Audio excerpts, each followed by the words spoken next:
Gràcies, senyor president. Bona vesprada a tots i a totes, senyories, diputats.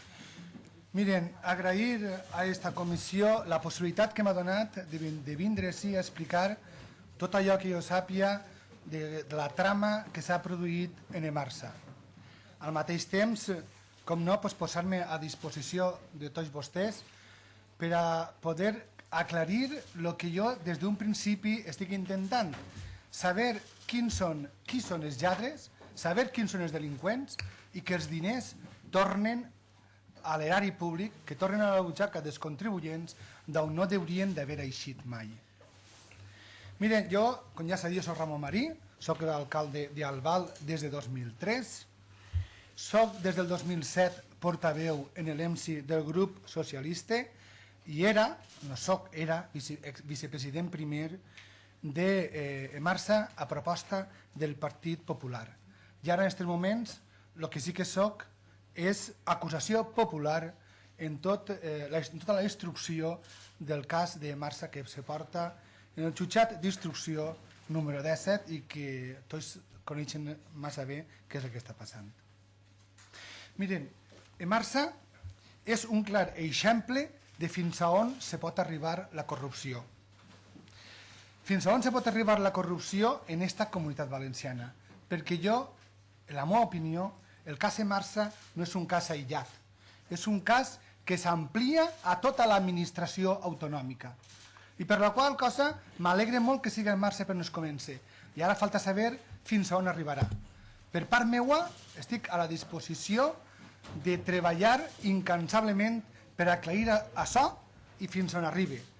Vostès saben que en l'actualitat ja estem investigant el tema de l'EPSAR, o sigui que això ja ha passat de la trama Emarsa per a clavar-se en profunditat el que és la trama de l'EPSAR, que ja toca de més de prop a la pròpia Generalitat. Tots sabem, i nosaltres hem dit en repetides ocasions, que en Emarsa han desaparegut, segons els nostres comptes, no 25 milions conforme diu el jutge diu el que ha investigat fins ara, però nosaltres creiem que rebassaria àmpliament els 40 milions d'euros. I és que, a més, en aquest cas, cada dia ix una informació nova que ens avergonyeix als demòcrates i ens abotxorna. Ens abotxorna, evidentment, a la gent de bé. El que passa és que jo no entenc quan abotxorna el president Fabra i després munta este paripé de comissió. Això és el que jo no entenc. Señor interviniente, le ruego que igualmente que le respetamos a usted, respete usted el órgano en el que está compareciendo. Yo no creo que le falte respecte el dir que això... Le ruego... Miren, una comissió, vostès tenen experiència en la camp. Le ruego, por favor, le ruego que atienda las recomendaciones de la presidencia. Señor presidente, a mí me gustaría también... No va a tomar la palabra. Tiene la palabra... Que no coarte las intervenciones del compareciente. El que ha dit no ha sigut en ànimo d'ofendre ningú. Jo imagino que vostès estaran així en la millor voluntat dels mons, però la realitat és la que és i no la que volguérem. Però, en fi, no passa res. Continuem. Com dia jo abans, cada dia ens abotxorna més perquè cada dia anem encontrant-se en major corrupció. Ara acaba de veure en el que és en el Twitter que el Tribunal Superior de Justícia ha dit que el senyor Morenilla i el senyor Bernácer, els dos anomenats per la Generalitat, tenen una fiança de 13.700.000 euros. Això no és per casualitat, això és per el treball que estem fent el Partit Socialista i la gent que estem intentant investigar això. Mire, jo una vegada més volia dir que el nostre interès no és calavar a ningú en la presó, encara que si penalment té un delicte, que estiga. La nostra voluntat és saber on estan els diners, trobar-los i que es tornen. Per això, des d'on estiga, tant siga sí o siga fora d'ací, la meva voluntat és trobar els culpables i trobar els diners a veure on estan. Miren, jo pensé que ara els vaig explicar com funcionava tot el tema de Emarsa i el Consell d'Administració. Miren vostès, l'Assemblea de Emarsa estava composada per esta torta, no? O que siga. Miren, el roig era el representant del Partit Socialista, el verd era el representant d'Esquerra Unida Compromís i l'altre blau era el Partit Popular. Difícilment els socialistes podien fer alguna cosa allí, o l'oposició, perquè com vostès poden veure, la majoria és aplastant. Però a mi m'agradaria, sí, a més, fer constància de que el blau oscuret no és un capritxo meu. El blau oscuret és perquè és la majoria que ostentava l'Ajuntament de València, el 48% de l'Assemblea. Jo penso que és important ressaltar així qui tenia la majoria, perquè no n'hi ha que oblidar que així el que estàvem funcionant, encara que era una empresa, una societat anònima, una empresa pública, el funcionament era a través de la representació que ostentàvem cada un dels nostres, cada un que representaven els ajuntaments. Miren, i això era l'assemblea, però ara, si se n'anem a lo que és el Consell d'Administració, el Consell d'Administració era això. Difícilment podíem fer alguna cosa si tornem a veure com els rojos era el Partit Socialista, el color taronja era Esquerra Unida Compromís i el blau eren tots Partit Popular. Difícilment. I com vostès poden veure, hi ha un detall que alguns han deixat de costat, i és que jo era vicepresident primer, i normalment una vegada un diari va publicar i me posava a la diestra del senyor, a la diestra d'Alibaba, perdó, a la diestra de Crespo, ¿vale? Señor interviniente. Entonces, le ruego que no haga insultos a terceras bueno, personas. Es que això ja apareix l'acabada de cuenta la tronera. Señor interviniente, le ruego, por favor, que... Perdón, señor presidente. Usted puede cargarse de razón sin necesidad de insultar a nadie. Continuarem. Aquí se puede hablar de todo y no insultar a nadie, no estem insultant a ningú. No, venga. Señor interviniente, no nos tome por lo que no somos. No estic insultant, no estic la veritat. Pero no le ha llamado usted presunto delincuente, le ha llamado otra cosa. Vale, pues anem allà, va. No, pues no. Anem allà. Mire vostès, anem a veure. Així se sentava el president. Així se sentava el vicepresident segon. El primer estava a l'altra punta. Per molt que diguen que jo era president primer i participava de tot, jo participava de lo que participava. Així estava el gerent. Però és que, a més, així trobem persones tan significades com Amparo Mora, diputada i regidora de Quart. Així se trobem a María Ángeles Ramongín, presidenta de l'Entre i consejala de València. Així trobem a Remedio Sàvia, alcaldessa d'Alcàsser i presidenta del PP de l'Horta Sud. Així està María José Català, exalcaldessa de Torrent, i no falta que diga qui és més. Francisco Chirivella, que ja ha faltat. José Vicente Sanchís, exalcalde d'Albal. Miguel Albuixec, alcalde de Massamagrell i diputat provincial, i l'exalcalde de Rocafort, que era Sebastián Bosch. Tot això estava composat, després estaven així alguns representants dels ajuntaments de l'Horta Nord. Però bé, així era com estava. Difícilment en alguna votació teníem alguna cosa a fer, com vostès podran veure, perquè al final el que passava que era que si nosaltres proposàvem alguna cosa, ni tan siquiera s'atrevim a dir que se votara, perquè està clar que així no n'hi havia res que fer. Miren vostès, jo també volguera dir quina era la funció del vicepresident primer. El vicepresident primer, en repetides ocasions, s'ha dit que era un només. S'ha dit que estava allí i que jo tenia totes les facultats, fins inclús per a vendre Emarsa. Barbaritats d'estes les ha tingut que sentir, però quan tenien l'oportunitat de dir-me que jo estava per defendre'm, a mi no me les dien.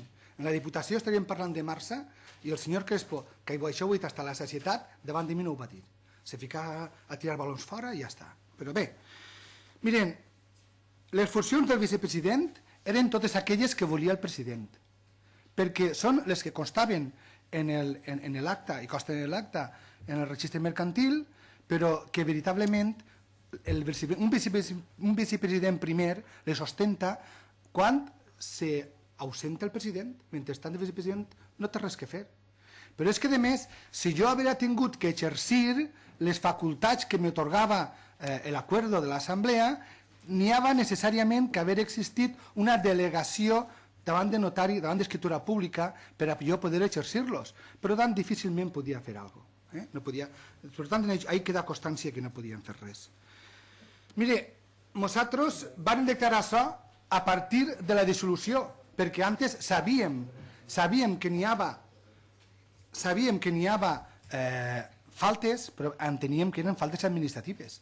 Mai en la vida podíem imaginar que hi havia autèntics delictes com ara s'estan mirant. I solament quan es comença la dissolució de la pròpia Emarsa, per favor, senyor Maluenda, és que m'està marejant, sí, tan amable. Sí, és que no para de xerrar uns i altres i m'està marejant. Perdone, si l'ha faltat un maleste, però és que me molesta de veres. Señor Maluenda, por favor. És que me mareja i perc el fil. Gràcies. Bé, mire, el PP ens ocultava tota la informació, i això ha sigut una constància des de sempre. Quan estava a Marsa i després d'estar en Marsa, el PP no ha tingut el valor, tan siquiera, de cessar el senyor Crespo. S'ha anat perquè ha volgut. O sigui, que hagi existit un corporativisme dins del Partit Popular que jo no l'entenc, més encara quan vostès estan així i estan decidits a aclarir-ho tot, o és que això és cara a la televisió? I això és la pregunta que jo me faig. I m'hauria agradat que aquesta predisposició que avui en dia n'hi ha així, l'hauria tingut jo fa quasi 2 anys. Fa quasi 2 anys jo estava a soles i quan dia algo, automàticament, com un ressort, el senyor Crespo, en tota la seva maquinària de diputació de l'Ajuntament, me contestava dient-me que jo era un mentirós, que jo no sé què, que era un covarde que vaig per la porta corregent, en fi, tot el que volia. I solament, únicament me recolzava que el meu partit. I això tinc que deixar-ho així clar i vull donar gràcies al meu partit i a aquells companys que entonces pel qual estava regit. Miren, l'actitud del Partit Socialista no fa falta que jo els l'expliqui. Vostès tenen les actes i vostès hauran vist exactament què diuen les actes. Vostès poden llegir les actes, quines eren les meves intervencions i quines eren les intervencions dels membres del Partit Popular. O no, perdó, no n'hi havia cap, no dient res. El Partit Popular no ha dit mai res i vostès poden anar a buscar les actes sobre les qüestions que jo plantejava.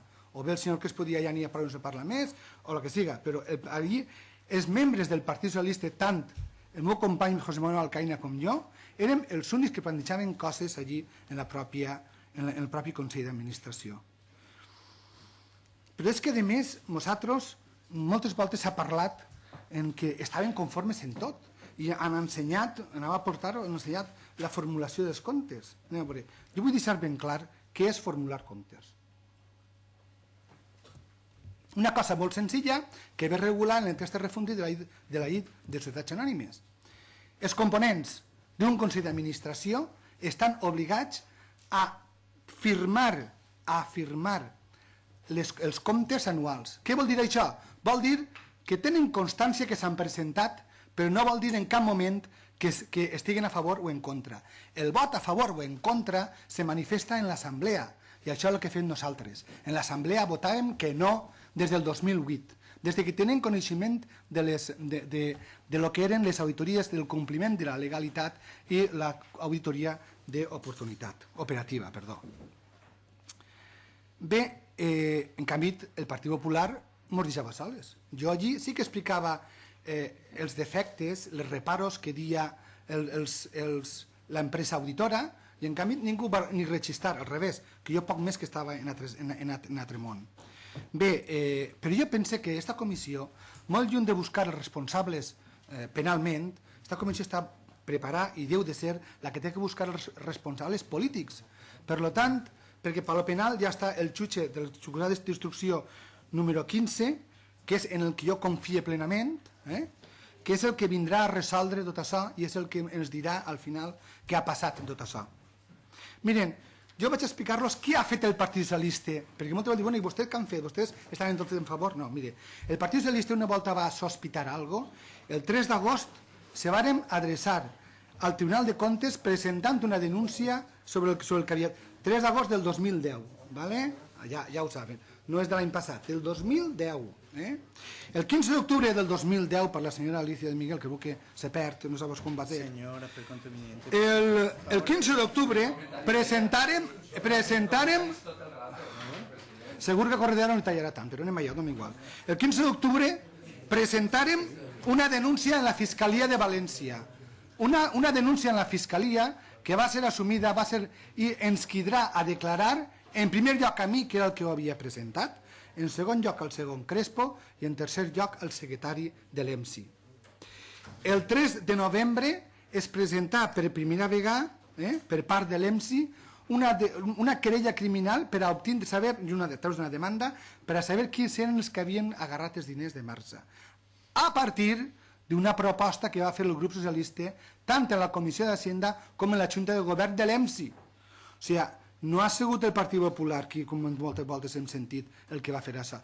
Va ser una proposta nostra i, claro, és que allí n'hi havia consellers que podien tindre responsabilitats en el seu patrimoni, responsabilitats objectives, comptables. I per tant, per lo que ells venia, evidentment el senyor Crespo se va veure obligat a acceptar-ho i a presentar-ho. Però no creguen vostès que va ser tan fàcil. Tardar més d'un mes de firmar la demanda. La tinguem que això més d'un mes pegant-li voltes al nano. Ara cámbiame esto y ahora cámbiame lo otro, que esto no me gusta, que no sé qué, no sé cuánto. El 12 de gener del 2011 el jutjat va acceptar la querella i en pocs mesos el grup socialista va ser, el Partit Socialista, representat a través de la meva persona, Carmen Martínez, José Manuel Alcaina i un altre company, l'alcalde de Vinalesa, se va aprovar la personació com a acció popular en el pleit. Recentment, com a conseqüència d'aquestes investigacions que des del partit estem portant a terme, la també diputada d'esta càmera va presentar una denúncia en la Fiscalia sobre les presumptes irregularitats que manifestaven el patrimoni del senyor Morenilla. I a través d'això hem anat aportant a través de 3 escrits presentats a la Fiscalia fins que al final ha arribat a una situació en la qual el propi fiscal ha dit que seria convenient que això s'assumira per el jutge que estava portant de Marsa i és el que ho ha portat i és el que estem mirant ja avui com ja està actuant al respecte i en primer lloc el que ha fet ha sigut imputar tant al senyor Morenilla com al senyor Bernácer, jefe d'explotació de l'EPSAR i el senyor Morenilla, ex-gerent de l'EPSAR, nomenats pel Partit Popular i és el que els ha posat, com deia jo abans, una fiança de 13.700.000 euros. Que, per cert, els aconsella que llisquen l'auto, que l'auto és una filigrana. Bé, nosaltres anem a continuar treballant. Anem a veure fins a on arribem. Però no anem a desistir, no anem a parar per a intentar destapar tot el tema de corrupció, siga este o siga altre. Tinc un company que va dir que el tema d'estar en contra de la corrupció va en l'ADN o en el DNA dels socialistes. Doncs ahí estem nosaltres. Per això estem i anem a continuar. Senyors diputats, estic a la seva disposició. Bé, moltes gràcies, senyor Marí. A continuació, per un temps de 10 minuts, té la paraula la representant d'Esquerra Unida. A veure un momentet.